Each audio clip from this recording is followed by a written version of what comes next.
Olá, amigos. Aqui é Martim falando. Eu realmente preciso do apoio de vocês. Por favor, se inscrevam no canal antes de assistir. Neste episódio, vamos discutir dois tópicos muito importantes. Cada tópico é importante e interessante, então não deixem de assistir nosso episódio até o final. Hoje, vamos discutir. Tópico número 1. Sanções à Rússia, uma oportunidade para a diplomacia da Turquia. Tópico número 2.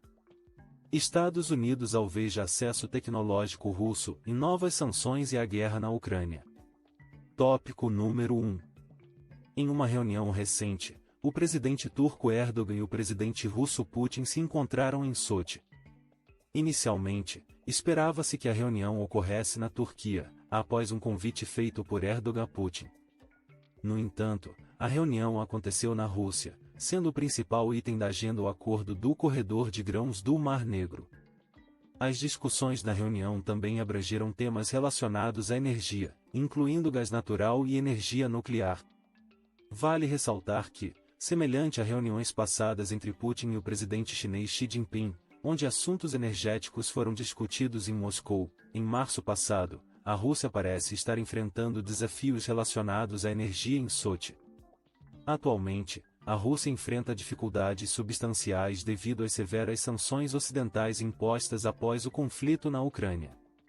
Essas sanções reduziram significativamente as receitas da Rússia provenientes de combustíveis fósseis, com uma queda de quase um terço desde o início da guerra. Além disso, mesmo que a crise na Ucrânia seja resolvida, é improvável que as importações russas recuperem seus níveis anteriores, devido à transição da Europa para fontes de energia renovável. A confiança na confiabilidade da Rússia como parceira comercial de energia também foi significativamente enfraquecida na Europa. Como resultado, o cenário energético da Rússia mudou fundamentalmente desde 2022, exigindo o desenvolvimento de novas estratégias para se adaptar a essa nova realidade. A falha em fazê-lo pode levar a desafios substanciais nos próximos anos, decorrentes da queda das receitas de energia. Em resposta a essa situação, Moscou tem se esforçado para compensar o vazio deixado pelos mercados europeus, buscando clientes no leste, principalmente China e Índia. No entanto, transformar sua infraestrutura de exportação de energia, que foi principalmente adaptada para os mercados ocidentais, para atender aos novos clientes parece ser um desafio formidável no curto e médio prazo. Consequentemente, parece que a vantagem no setor de energia passou da Rússia, que está lidando com vendas em queda, para os países compradores. À medida que as sanções se tornam cada vez mais rigorosas e as receitas continuam diminuindo, é previsível que a Rússia possa ser obrigada a fazer concessões aos clientes para superar esses desafios. Isso é especialmente relevante ao lidar com clientes menos entusiasmados, como observado no caso da China. A ideia de estabelecer um centro de gás na Turquia parece ser uma das estratégias consideradas pela Rússia em resposta a esses desafios. O papel da Turquia no comércio de energia russo tem crescido nos últimos anos. A Turquia, que mantém uma comunicação relativamente robusta com a Rússia, tornou-se um importante jogador no comércio de combustíveis fósseis. Desde o início do conflito na Ucrânia, a Turquia emergiu como principal importador de produtos petrolíferos e GLP da Rússia, ficando em segundo lugar apenas para a União Europeia em importações de gás por gasoduto. A Turquia também ocupa o quarto lugar em importações de carvão e petróleo e o oitavo em importações de GNL. Até julho de 2023, a Turquia se tornou o terceiro maior importador de combustíveis fósseis da Rússia, ficando atrás apenas da China e Índia. Suas importações até ultrapassaram as de toda a União Europeia. Dado o volume significativo de comércio da Turquia e sua localização geográfica estratégica, ela se tornou uma parceira prioritária para a Rússia para mitigar os efeitos adversos das sanções. A proposta de estabelecimento de um centro de gás na Turquia, que vem sendo periodicamente mencionada pelo presidente Erdogan e recebe apoio de Putin, deve ser analisada dentro desse contexto. Putin enfatizou esse plano, mencionado pela primeira vez há aproximadamente um ano em resposta a sabotagens nos gasodutos Nord Stream, durante a reunião de Sochi. Ele também anunciou que a Gazprom havia fornecido um roteiro para o estabelecimento do centro de gás a Botas. Nos meses que antecederam a reunião entre Erdogan e Putin, esse tópico continuou sendo um ponto central para os funcionários russos e foi discutido durante uma reunião entre o ministro das Relações Exteriores russo, Sergei Lavrov, e seu colega turco, Hakan Fidan. A forte inclinação da Rússia em criar um centro de gás na Turquia aparentemente está impulsionada por sua ambição de retornar ao mercado europeu por uma rota alternativa, especialmente diante da postura desfavorável da União Europeia em relação ao gás russo. É possível que a fonte de gás para o gasoduto seja diversificada, incluindo outros produtores de gás, obscurecendo sua origem. No entanto, os detalhes completos do roteiro da Gazprom permanecem desconhecidos. Dada a evidente empolgação da Rússia com o projeto, não é implausível que surjam oportunidades ou ameaças adicionais além do plano existente. O embargo europeu ao gás russo pode ser visto como uma oportunidade para a Turquia estabelecer seu próprio centro de gás em seu território. Consequentemente, a Turquia poderia agregar gás da região e transportá-lo para o Ocidente, oferecendo tanto receitas substanciais quanto uma vantagem estratégica. Autoridades energéticas turcas parecem estar vislumbrando a criação de um centro físico de gás natural em Trácia e um centro eletrônico de negociação de gás natural dentro do Centro Financeiro de Istambul, com esforços em andamento nessa direção. No entanto, espera-se que a concretização desse conceito apresente desafios significativos. O ministro de Energia e Recursos Naturais da Turquia, Alparslan Bayraktar, anunciou recentemente que a Turquia pretende ter uma capacidade de recebimento de gás de 150 bilhões de metros cúbicos por ano até 2028, com o projeto de gás do Mar Negro entrando em operação. Dado o consumo anual de gás da Turquia na faixa de 50 a 60 bilhões de metros cúbicos, parece que a Turquia está visando facilitar remessas substanciais de gás por meio de seu próprio território. Embora acordos tenham sido firmados com a Bulgária para remessas anuais de 1,5 bilhão de metros cúbicos e com a Hungria para 275 milhões de metros cúbicos em janeiro, a forte demanda da Europa ainda está incerta nesse estágio. A ideia de estabelecer um centro de gás na Turquia tem sido considerada há algum tempo, mas ainda é preciso fazer um progresso significativo. Atualmente, parece que a Turquia, que não é particularmente abundante em recursos energéticos, aproveitou uma oportunidade importante com o apoio de seu rival histórico. A extensão pela qual a Turquia pode capitalizar essa oportunidade ainda está por ser vista.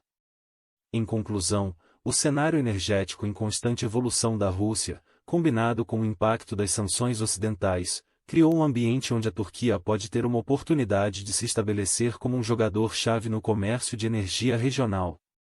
O projeto proposto do Centro de Gás, com seu potencial para beneficiar tanto a Rússia quanto a Turquia, representa um desenvolvimento interessante nas dinâmicas em mutação dos mercados globais de energia. Conforme continuamos a observar como esses eventos se desenrolam, é essencial considerar as implicações mais amplas e as possíveis consequências para o cenário energético na Europa e Ásia. Quais são suas opiniões sobre esse tópico? Por favor, fiquem à vontade para compartilhar suas opiniões nos comentários. Tópico número 2.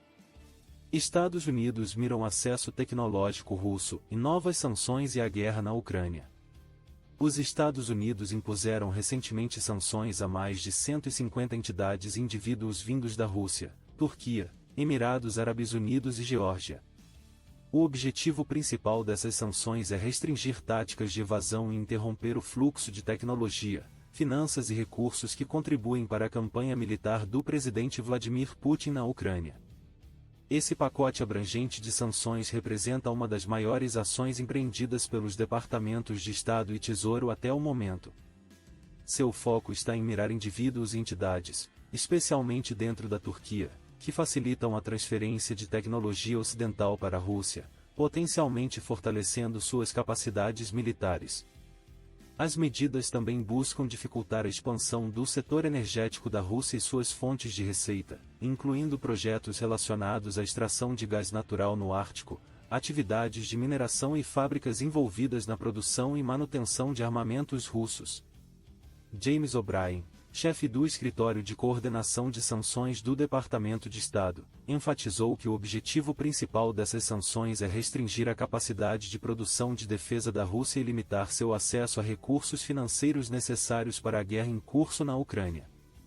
Um alvo notável dessas sanções é uma empresa dos Emirados Árabes Unidos recém-estabelecida, envolvida no fornecimento de suporte de engenharia e tecnologia para o projeto de gás natural liquefeito no Ártico da Rússia.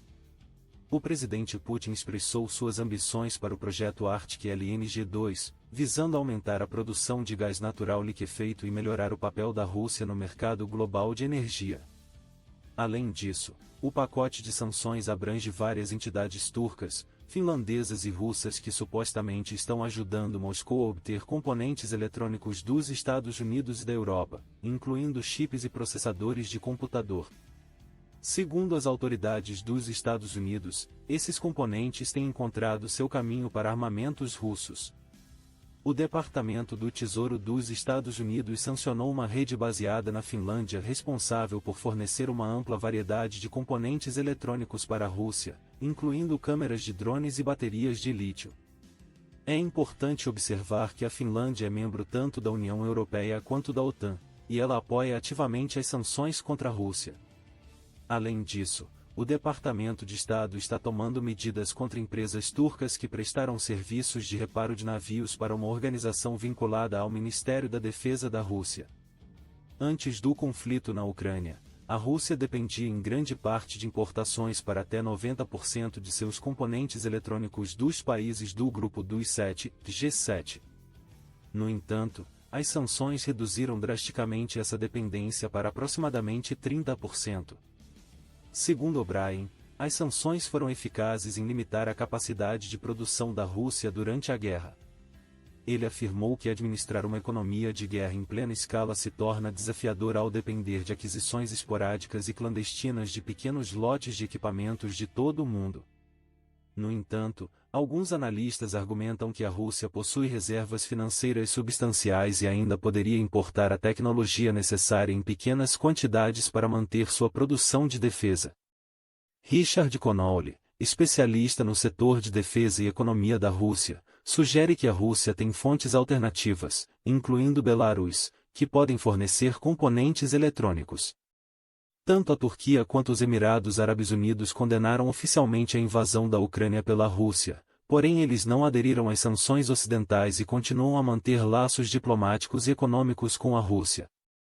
Relatórios indicam que o comércio entre a Rússia e os Emirados Árabes Unidos teve um aumento significativo, crescendo 68% para US$ 9 bilhões em 2022.